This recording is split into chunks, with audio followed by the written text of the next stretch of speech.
De compartir con ustedes nuevamente este tiempo en la palabra.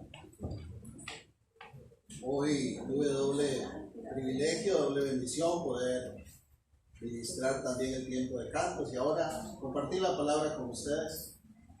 Y siempre es motivo de gozo para mí transmitir el mensaje de la palabra de Dios, porque en él hay poder. La palabra es viva, es eficaz y es la dirección, la guía de Dios para todos y cada uno de nosotros. Aunque haya sido escrita hace tanto tiempo atrás, sigue siendo útil, sigue siendo necesaria.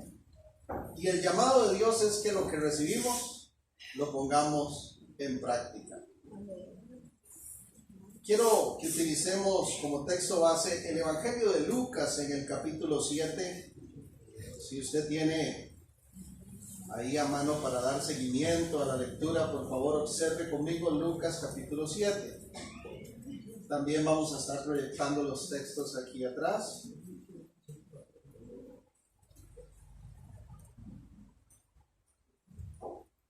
Lucas 7, voy a leer los versos del 1 al 10.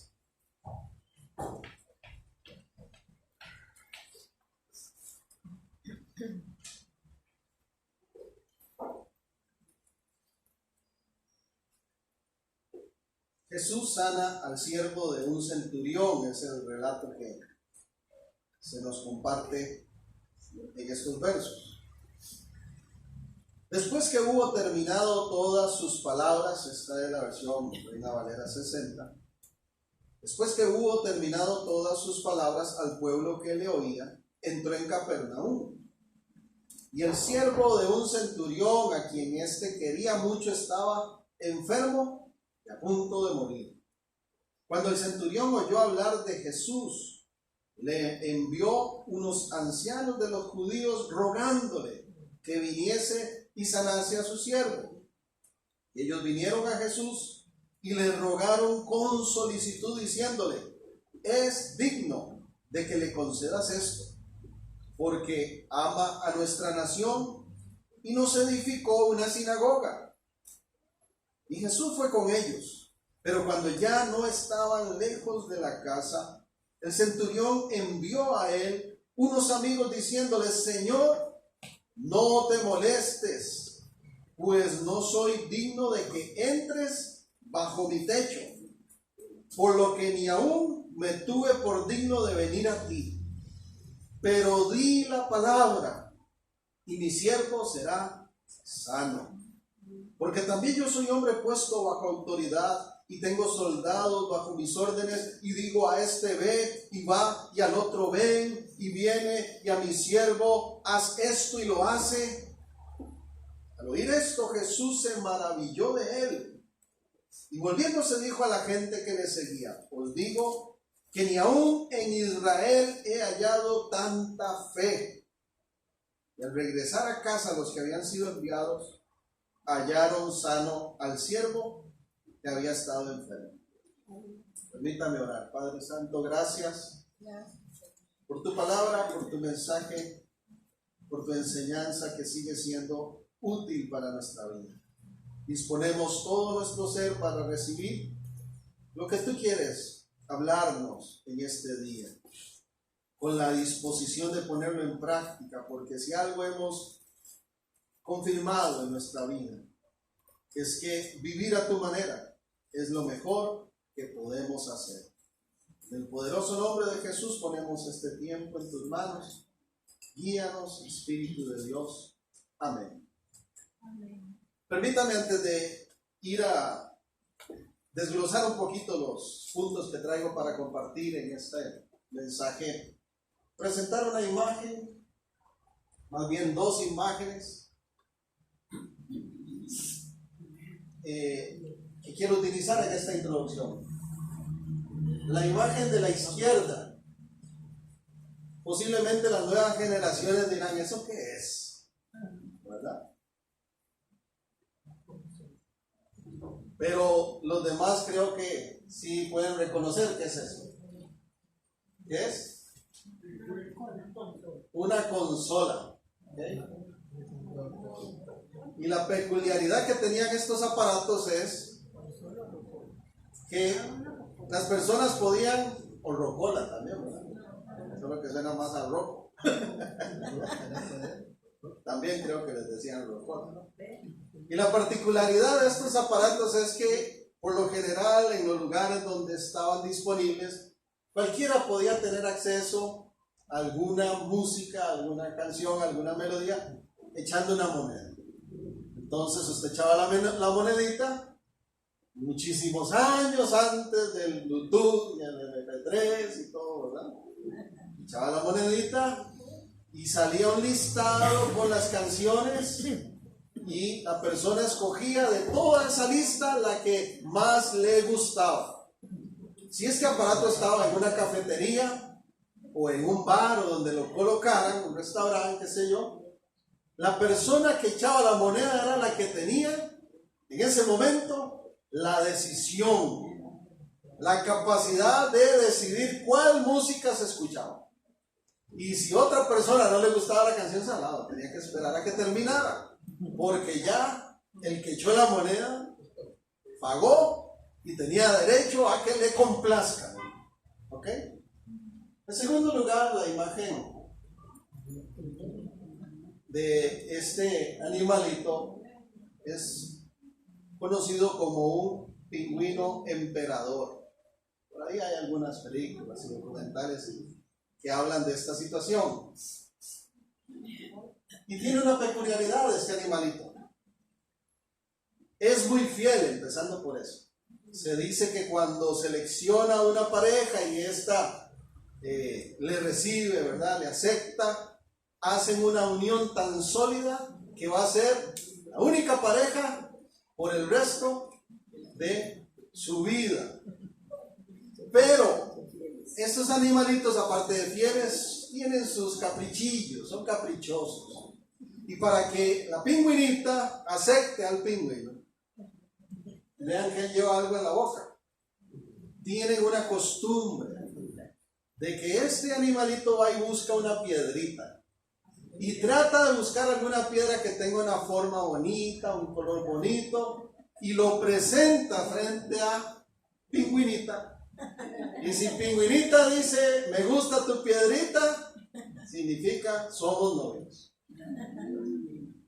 Entonces puede ser que varios lleguen con una piedrita y la coloquen, ¿verdad? Pero si le agrada, entonces va a ser aceptada. ¿Ok? ¿Qué tiene que ver esto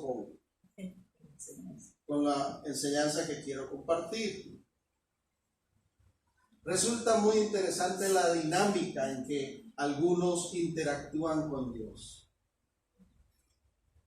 La dinámica en que algunos experimentan la vida de oración, la vida de comunión con Dios. Porque algunos, a veces quizás sin darle la importancia suficiente, han incurrido en prácticas como esta. Y ven a Dios como la rocola. Yo pongo la monedita, yo escojo la canción y Dios tiene que tocarme la música. Yo presento mi oración y le digo a Dios qué tiene que hacer y Dios tiene que responder. Y a veces algunos cometen el terrible error de creer incluso que yo pagué, yo ofrendo, yo asisto a los cultos, yo asisto a reuniones, yo leo la Biblia en casa, yo soy una buena persona, yo me conduzco con integridad. Entonces Dios, ya pagué, tienes que responderme. Y por eso yo tengo problemas con la utilización de cierto vocabulario que ha querido infiltrarse en las congregaciones, como yo decreto y yo declaro, yo proclamo, cuando se utiliza de esa manera. Y hay personas que pretenden doblarle el brazo a Dios y decir, o me respondes como yo quiero, o no te busco más. Pero Dios no es consolador. Dios no es rocola. Dios es Dios y es soberano. Y como vimos la semana anterior, quien tiene toda autoridad en el cielo y en la tierra. Amén. En palabras simples y directas, Dios manda, no yo. Amén. Ninguno de nosotros. Dios manda. Y a veces queremos acercarnos a Dios creyendo que traemos la piedrita más linda. Y que entonces yo soy más merecedor que el otro pingüinillo que viene con un pedacillo de carbón. Es que la piedra mía no se compara. Es que lo que yo soy o lo que yo presento ante Dios, se me quedan cortos los demás. A mí sí tienes que escucharme, Dios.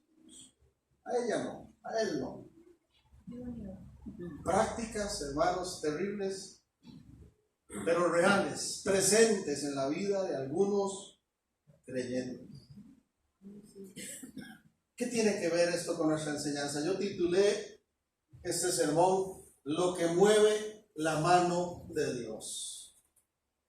Una gran e importante pregunta. ¿Qué es lo que mueve la mano de Dios? ¿Qué es lo que mueve la mano de Dios? ¿Qué es lo que hace que Dios, siendo tan grande, todopoderoso, creador del cielo, de la tierra, del universo entero, se digne a escuchar la oración de cualquiera de nosotros y mueva su mano poderosa para respondernos y actuar a nuestro favor? En este relato que nos comparte el Evangelio de Lucas,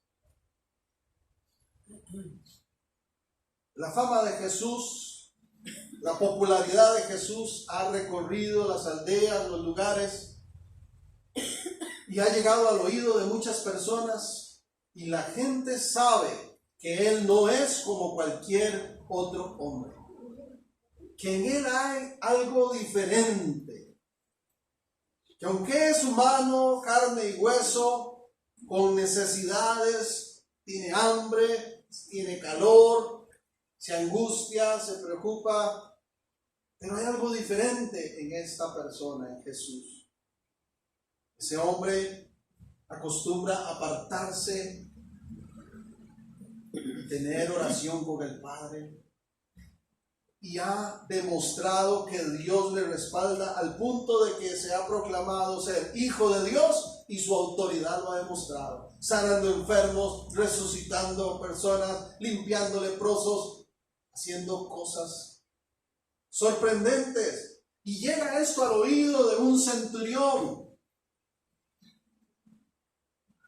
es decir, a una persona de autoridad, de un rango en el imperio romano. Un centurión no era cualquier soldadito raso, no.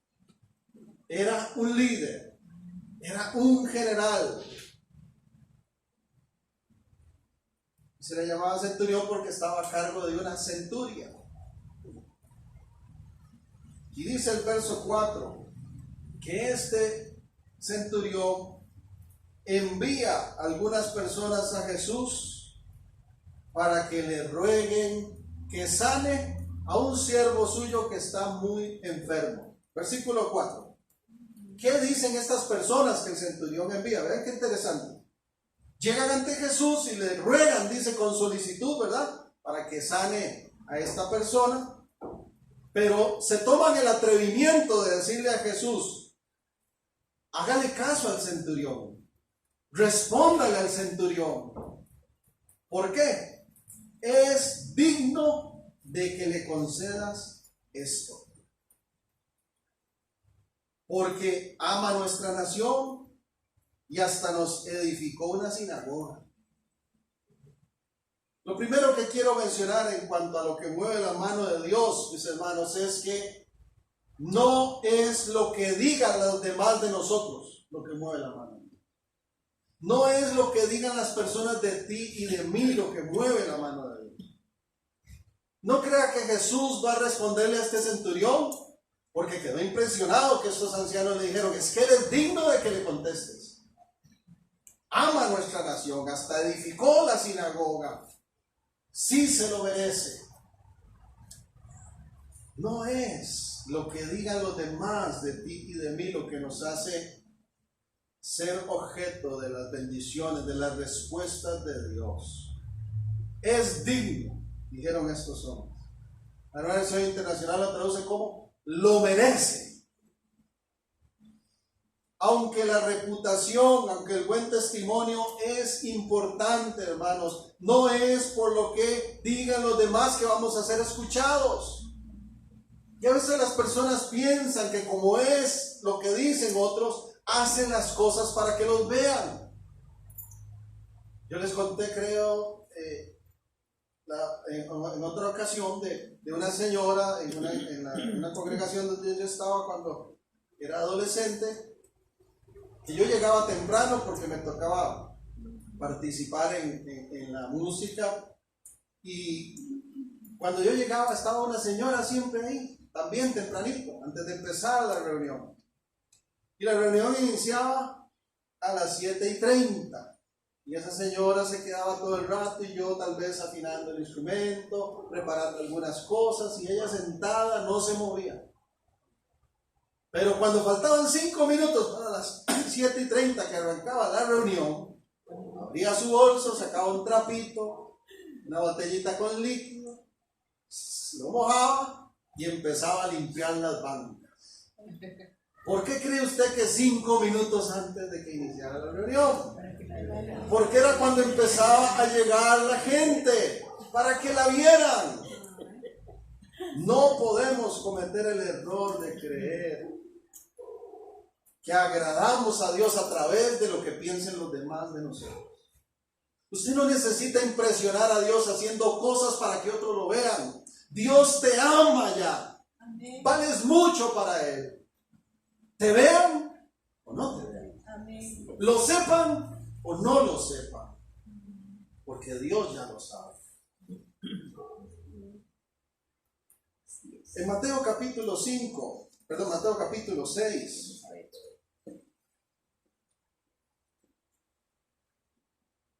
Jesús está hablando sobre la oración. Y dice el verso 5 y 6. Mateo 6, 5 y 6.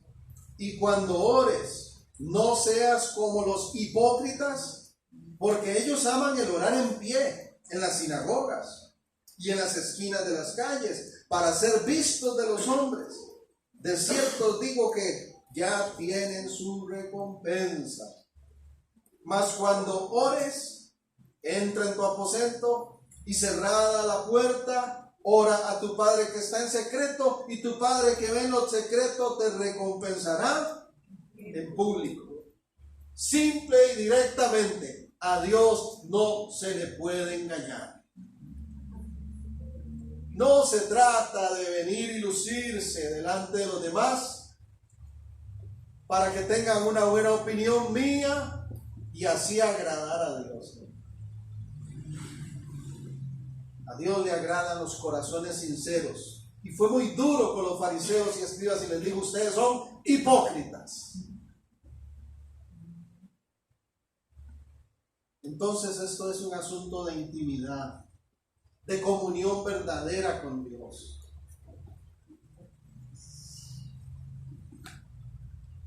Los que tenemos hijos sabemos de esas estrategias, ¿verdad? Cuando uno ve a los hijos que, a mí ya lavé los trastes, papi, viene, qué bonito, arreglé el cuarto, acabo de estudiar, ahora inglés. O se le acerca un abrazo, un besito por aquí. Algo le interesa, dice.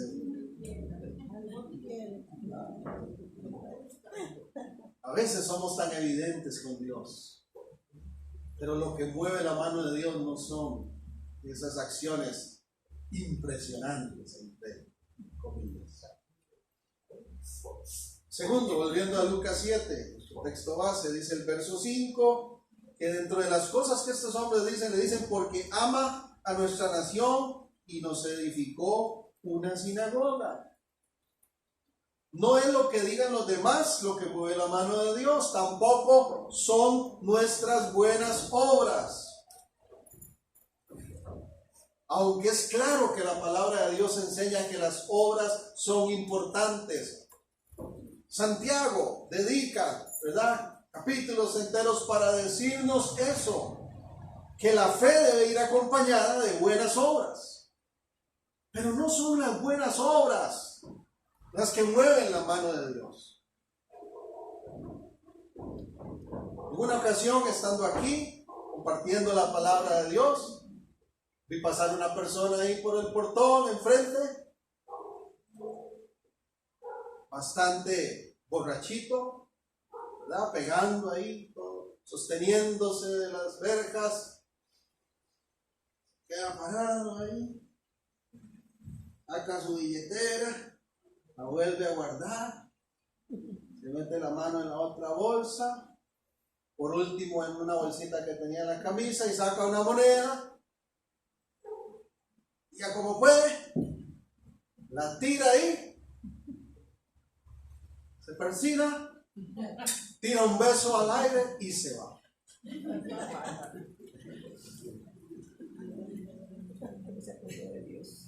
Se acordó de Dios, quiso demostrarlo de alguna manera, pero no son las buenas obras.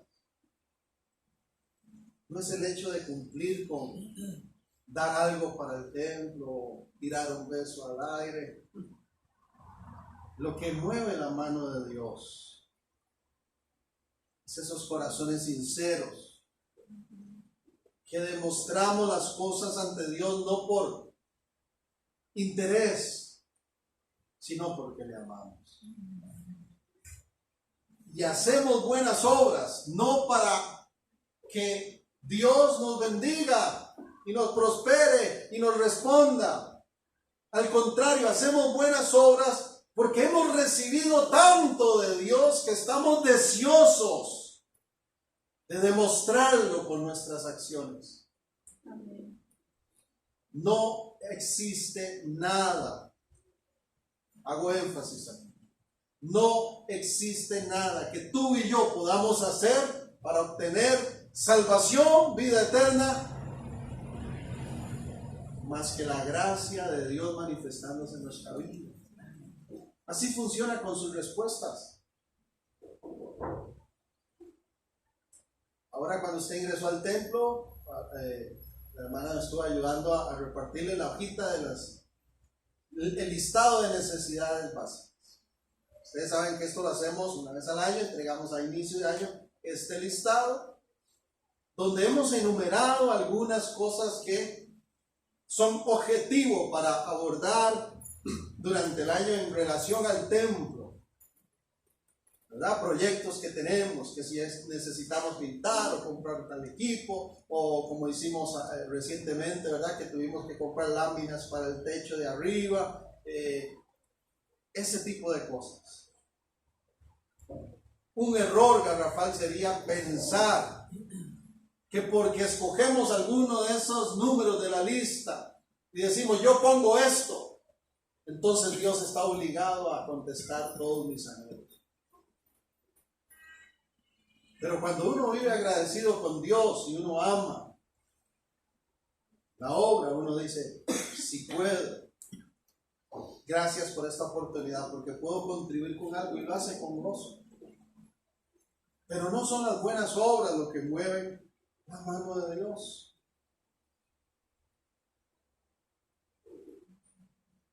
Un poquito más adelante, en el capítulo 18, aquí mismo en Lucas, Jesús da una parábola de dos hombres que están orando en el templo.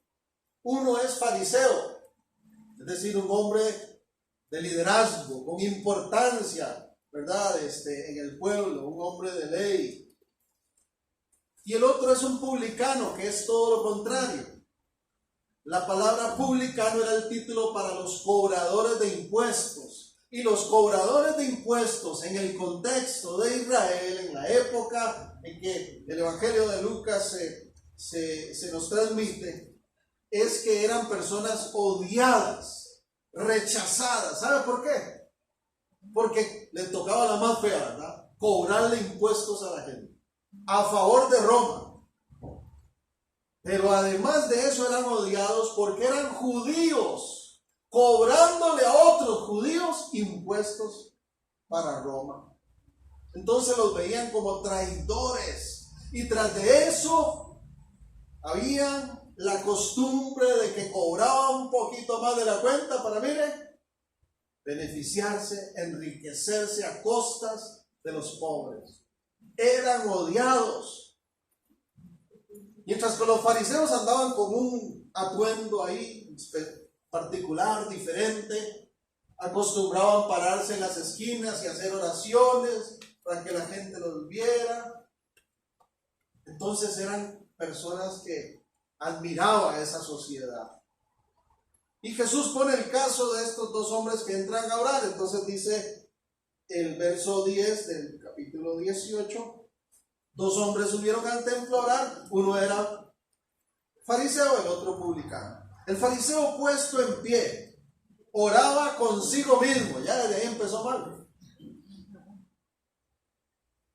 Porque la definición, ¿verdad?, por más clara de lo que es oración es hablar con Dios y Dios con nosotros. Es un diálogo en el cual entramos con Dios.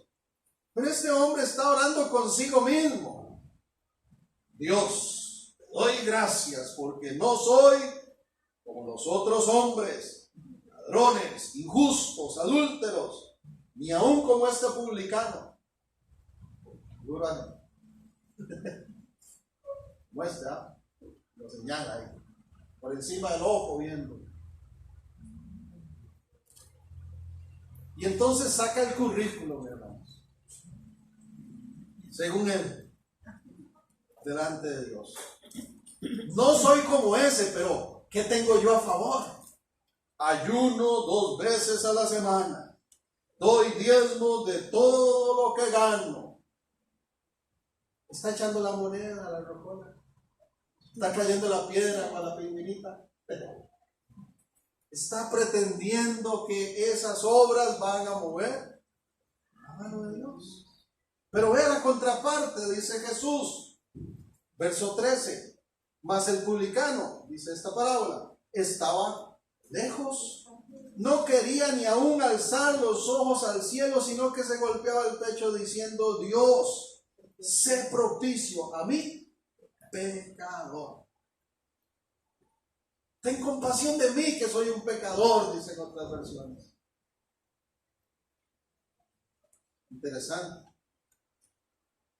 Y cierra Jesús diciendo: os digo que descendió a su casa justificado antes que el otro, porque cualquiera que se enaltece será humillado y el que se humilla será enaltecido. Entonces no es lo que digan los demás de nosotros lo que va a mover la mano de Dios. Tampoco son nuestras buenas obras lo que mueve la mano de Dios. Aunque Dios demanda de nosotros buenas obras como resultado de haber nacido de nuevo y haber sido alcanzados con su gracia sin igual. Versos 6 y 7, volviendo a Lucas 7. Lucas 7, 6. Entonces, cuando estos hombres le dicen estas cosas a Jesús, Jesús decide ir a la casa de este centurión. Jesús fue con ellos, dice el verso 6, pero cuando ya no estaban lejos de la casa, es decir, ya cerquita de la casa, llegando a esa casa, ¿qué pasa? El centurión envía a él otras personas, unos amigos, para que le traigan un recado a Jesús. ¿Cuál es ese recado? Señor, no te molestes, pues no soy digno de que entres bajo mi techo. Señor, no entres a mi casa, no soy digno. Parecido al publicano, ¿verdad? Está ahí diciendo: soy pecador, no soy digno. Y dice el verso 7, por lo que ni aún me tuve por digno de venir a ti. Pero vea qué interesante. Di la palabra y mi siervo será sano. Este hombre en su fe dice: yo no soy digno de que vengas a mi casa, Señor, mejor quédese hasta aquí de larguito. Y desde aquí, por favor, diga esa palabra. Ordénele a esa enfermedad que salga de ese cuerpo. Y yo sé que va a ocurrir. ¿Por qué? Porque también dice el verso 8, yo soy hombre puesto bajo autoridades, un centurión. Dice, y tengo soldados, y les doy órdenes. Y si le digo a este ve, él va, y si le digo a este venga, él viene. Entonces este hombre reconoce la autoridad de Jesús y le dice, no soy digno de que vengas a mi casa, pero tú que tienes toda autoridad, solamente di la palabra y sé que va a ocurrir. Un tercer aspecto aquí que podemos reconocer es que no es lo que digan los demás de nosotros lo que va a mover la mano de Dios.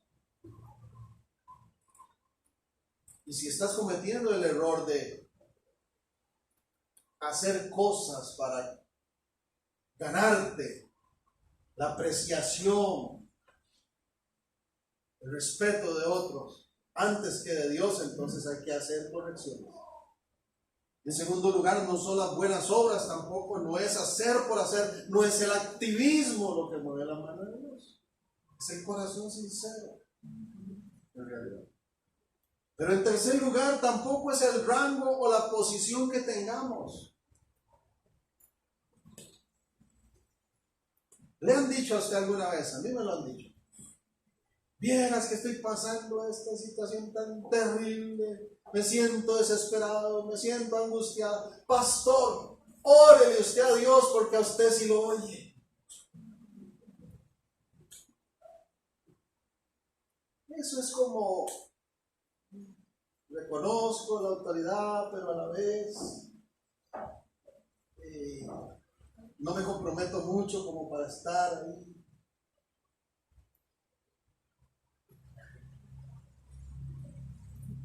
Dios no me escucha solo por ser pastor de una iglesia. Dios no me escucha porque sea ministro de alabanza. Aunque Dios ha delegado autoridad, eso sí. Pero esa no es la razón por la cual la mano de Dios se va a mover. Dios no te va a escuchar cuando te den un rango importante, cuando te den un liderazgo, solamente por tener algún puesto de autoridad.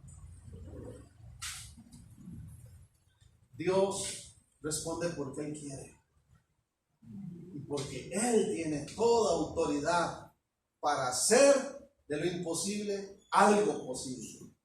¿Alaban al Señor? Amén.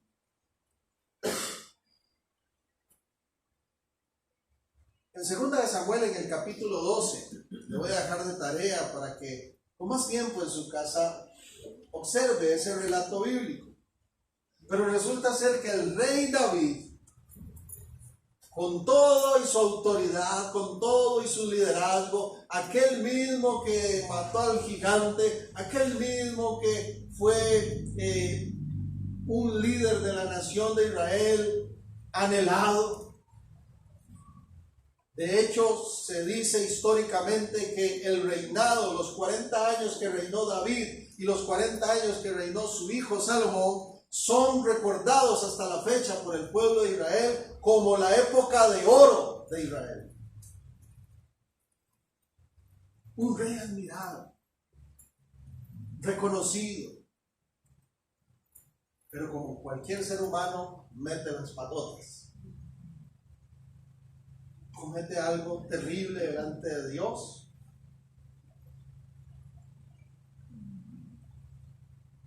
Y le falla a Dios.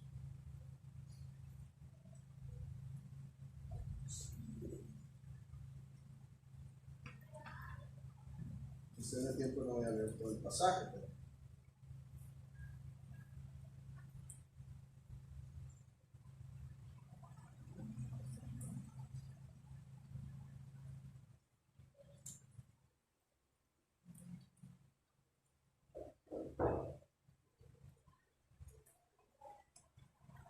permítame nada más aquí referirme.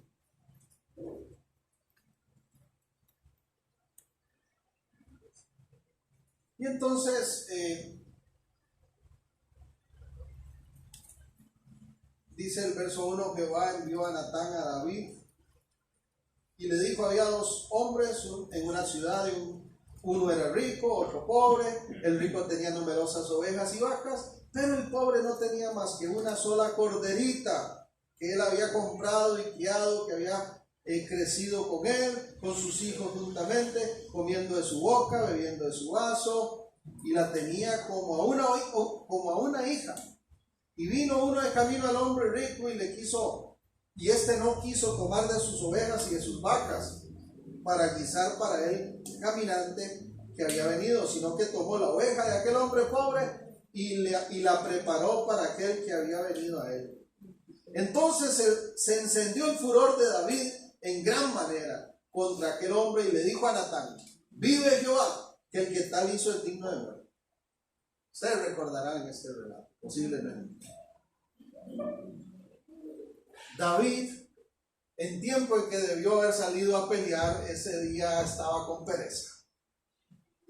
Y envió a sus soldados y a sus líderes y se quedó ahí en el palacio, matando el rato, caminando para allá y para acá.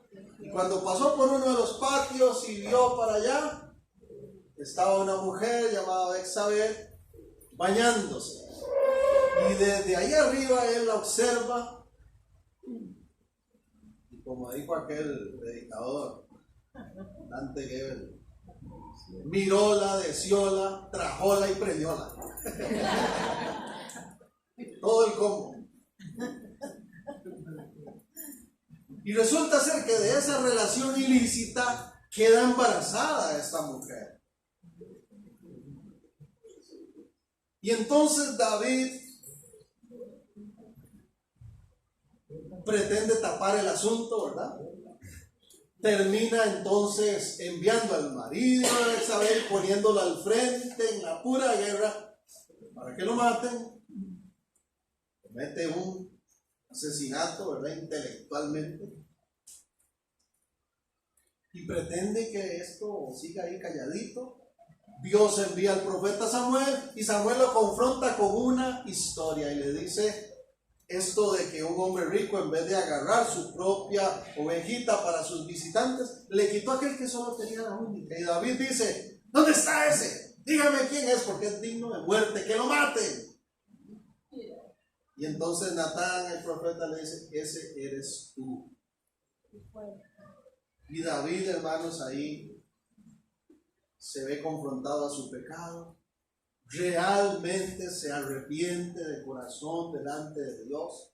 Se humilla delante de Dios. Pero si seguimos leyendo el relato bíblico, dice que entonces David hace algo. Entra en ayuno y en oración para que ese niño que va, ¿verdad? Que tuvo ilícitamente, no muera. Porque está enfermo. Y hace todo lo posible. Ora, ayuna, canta, todo. Y cuando se presenta delante de Dios, Dios le dice, lo siento, pero esta vez no. Entonces ni siquiera se trata de que David, con toda su autoridad y todo su liderazgo, iba a mover la mano de Dios a que hiciera su voluntad. No, Dios hace su voluntad porque Él es quien tiene toda autoridad por encima de cualquier líder o autoridad terrenal.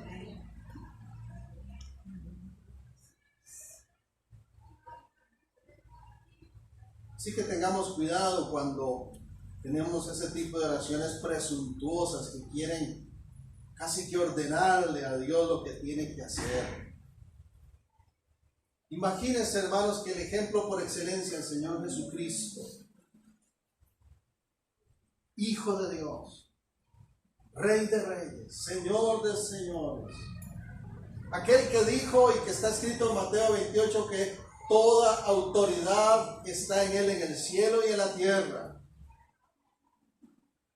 Cuando estaba allí en Getsemaní, antes de morir, unas horas antes de morir, con aquella inquietud de lo que sabía que iba a ocurrir pronto. Jesús, hermanos, Jesús levantó su voz al Padre y dijo, que se haga tu voluntad y no la mía.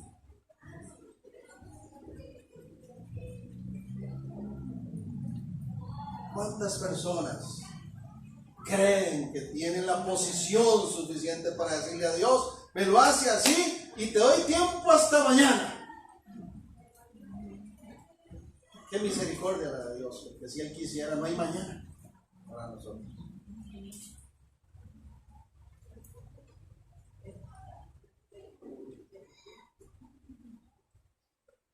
Pero termino con esto. Lucas 7, 9 y 10. Cuando Jesús escucha lo que este centurión dice, de que no es digno de que venga a su casa, de que solamente diga la palabra, dice que Jesús responde de la siguiente manera. Al oír esto, Jesús se maravilló de él, se asombró de él, y volviéndose le dijo a la gente, os digo que ni aún en Israel he hallado tanta fe. Y cuando regresaron estos enviados a la casa, ya estaba sano aquel personaje. ¿Qué tal si repite bien fuerte después de mí? Lo que mueve la mano de Dios es la fe. Lo que mueve la mano de Dios es la fe. Y no cualquier fe. La fe que recurre a la autoridad de Jesús. La fe que se somete a aquel que todo lo puede. La fe que confía lo suficiente como para decirle, tú mandas, haz como quieras. La fe que cree y se humilla ante Dios, reconociendo que Él es quien tiene las mejores decisiones para nuestra vida. Esa es la fe que maravilla, que sorprende a nuestro Señor. La fe que reconoce que Él es quien tiene la autoridad. No aquel altivo que dice, así tiene que hacerse. Lo reclamo para mí. Cuidado con ese tipo de acciones. Porque ya Jesús lo dijo. Al altivo, Él lo mira de lejos. Pregunto, ¿somos de los que maravillan a nuestro Señor por ese tipo de fe? ¿O somos de los que hemos caído en la trampa, en el error de creer que lo importante es ganarnos la aprobación de los demás, o las buenas obras que hagamos, o el rango o posición que tengamos? ¿Has querido mover la mano de Dios a tu antojo? Entonces es tiempo para reaccionar. Y para aquellos que no lo han hecho así, que han reconocido que Dios es quien manda y que Él tiene un tiempo perfecto, preciso para toda situación, entonces sigue adelante, porque esa fe humilde, sencilla, agrada al Señor. Gracias, Dios, por tu palabra. Gracias por permitirnos recordar a través de tu enseñanza que tú nos amas y que tú quieres lo mejor para cada uno de nosotros como hijos tuyos. Señor, perdónanos si hemos querido impresionarte de manera incorrecta. Perdónanos incluso si hemos puesto la confianza en los demás antes que en ti. O perdónanos si nos hemos llenado de presunción creyéndonos más dignos de otros. La verdad es que el único digno y el único grande en poder y autoridad eres tú. Queremos en nuestra vida replicar tu enseñanza, Jesús. Y aún ante los más grandes anhelos de nuestro corazón, poder decir siempre que se haga tu voluntad y no la mía. Pongo todo en tus manos, dígaselo, Señor, pongo todo en tus manos. Con fe, porque creo en ti, porque sé que me amas, porque sé que no hay nada imposible para ti. Pero no insisto en que se haga a mi manera. Me humillo a lo que tú digas, Señor. Desde ya, gracias. Gracias, Señor, porque la fe sigue moviendo tu mano. Gracias por los testimonios que se han dado y por todo lo que vendrá en medio de tu pueblo. Porque tú eres todopoderoso y la gloria para ti. En el nombre de Jesús. Amén. Y amén.